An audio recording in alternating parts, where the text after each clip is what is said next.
যুগান্তর দলের বিপ্লবীদের দুটি প্রশিক্ষণ কেন্দ্র ছিল এই অঞ্চলের রানীবাঁধ থানার ছেদাপাথর ও বর্তমান হীরাবাদ থানার মসিয়ারা এলাকা।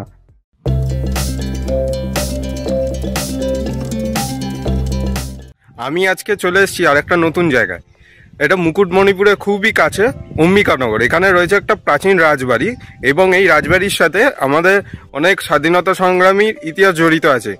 এই ভিডিওর মাধ্যমে আমি সবকিছু তোমাদের শেয়ার করব। এই যে এই অম্বিকা দেবীর মন্দিরটা রয়েছে, এই মন্দিরের ইতিহাসটা তোমাদের এইবার জানিয়ে দিই।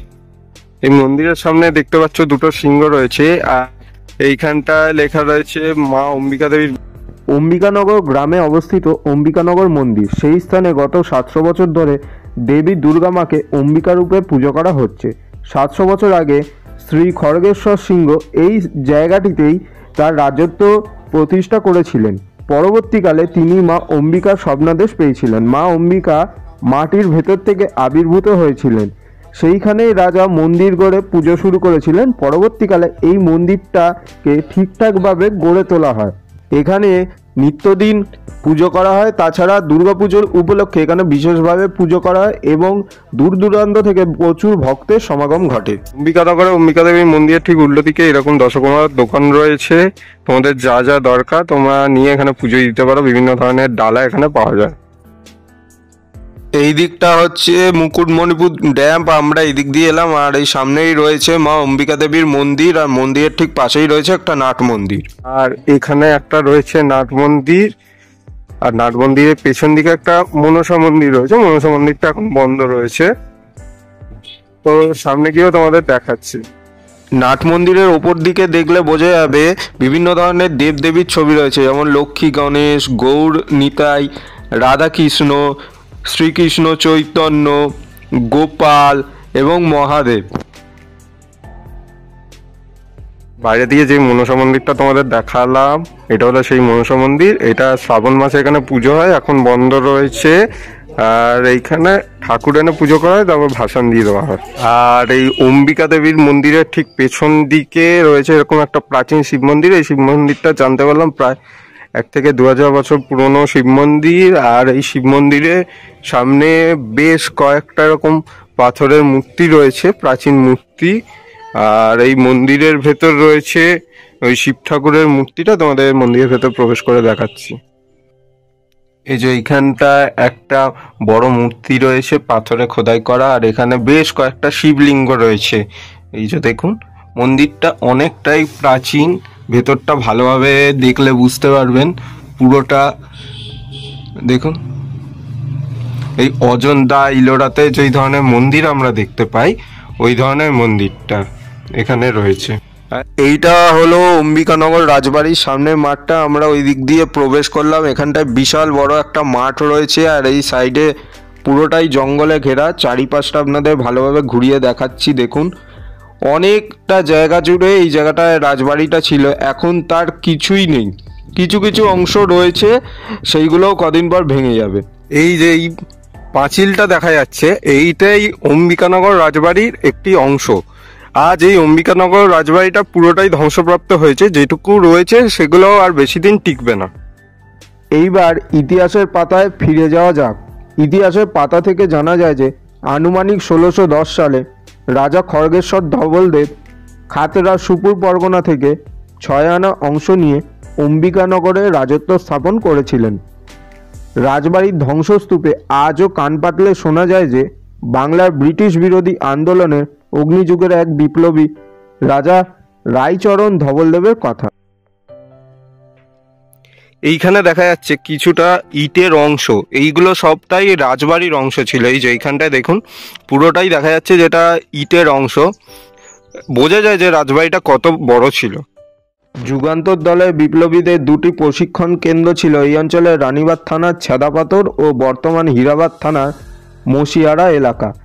এই কেন্দ্রগুলির সাথে সক্রিয়ভাবে যুক্ত ছিল রায়চরণ ধবলদেব। সাহায্য করতেন অর্থ ও অস্ত্র দিয়ে। শোনা যায় এই কেন্দ্রে প্রশিক্ষণের জন্য এসেছিলেন বিপ্লবী ক্ষুদিরাম বসু, অবিনাশ চক্রবর্তী, সত্যেন্দ্রনাথ বসু, প্রফুল্ল চাকি, বারিন ঘোষ। বিপ্লবীরা কৃষক ও হরিতকী ব্যবসায়ী ছদ্মবেশে যাতায়াত করতেন এই অঞ্চলে।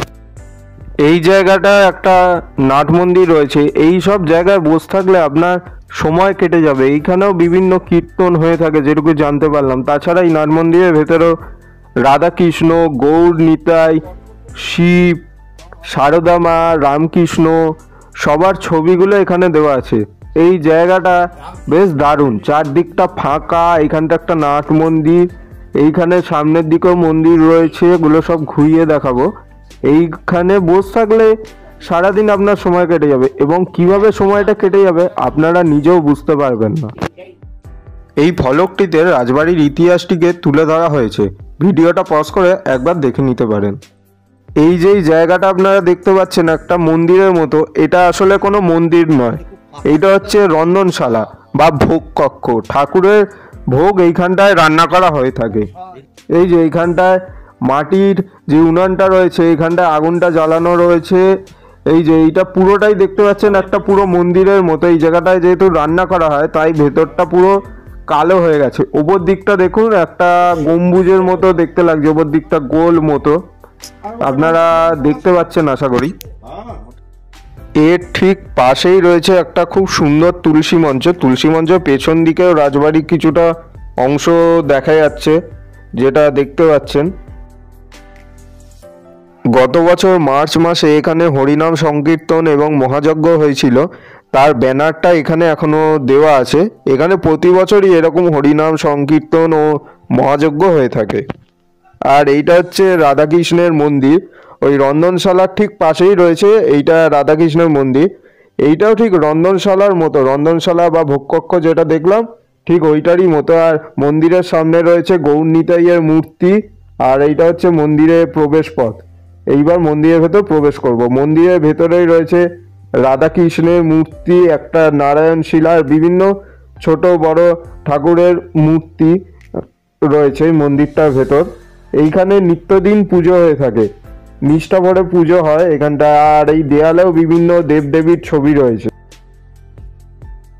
1926 সালে বিপ্লবী রাজা রায়চরণ ধবলদেব মারা যাওয়ার পর তার নামে এই স্মৃতিবেদীটি তৈরি করা হয়। তার রাজপরিবারের সদস্যরাই এই স্মৃতিবেদী তৈরি করেন। এইখানেও দেখতে পেলাম যে এইরকম ভাবে রাজবাড়ির কিছু অংশ বিশেষ, সেই ইটগুলো এখনো এখানে রয়ে গেছে পুরোটা। আর এখানে ছড়িয়ে ছিটিয়ে বিভিন্ন ইটগুলো রয়েছে, যা আছে সবই রাজবাড়ির। এবার ইতিহাসের পাতায় ফেরা যাক। মানিকতলা বোমা কারখানার আবিষ্কারের ফলে 1908 সাল নাগাদ নরেন গোসাই সহ বহু বিপ্লবী গ্রেপ্তার হন। নরেন গোসাইকে জেরার ফলে ছেদাপাথরের বিপ্লবী কর্মকাণ্ডের কথা জানাজানি হয়ে যায়। রাজা রায়চরণকে গ্রেপ্তার করার পরিকল্পনা করেন ব্রিটিশ সরকার। আগাম খবর পেয়ে রায়চরণ ও ঋষিকেশ বৈপ্লবিক কর্মকাণ্ডের সমস্ত প্রমাণ লোপাট করে দেন। পরবর্তীকালে এনাদের দুজনের সহযোগী পানু গ্রেপ্তার হলে তিনিও প্রমাণের অভাবে ছাড়া পেয়ে যান। 1926 সাল নাগাদ রাজা রায়চরণ ধবলদেব মারা যান। তিনি তার মৃত্যুকাল পর্যন্ত ইংরেজদের বিরুদ্ধাচরণ করে গেছেন। স্থানীয় মানুষদের উদ্যোগে মার্চ মাসে বিপ্লবী রাজার নামে 7 দিনের একটি মেলা বসে এবং মেলার মধ্যে কীর্তন ও মহাযজ্ঞ হয়। এই মেলা উপলক্ষে প্রচুর লোকের সমাগম ঘটে।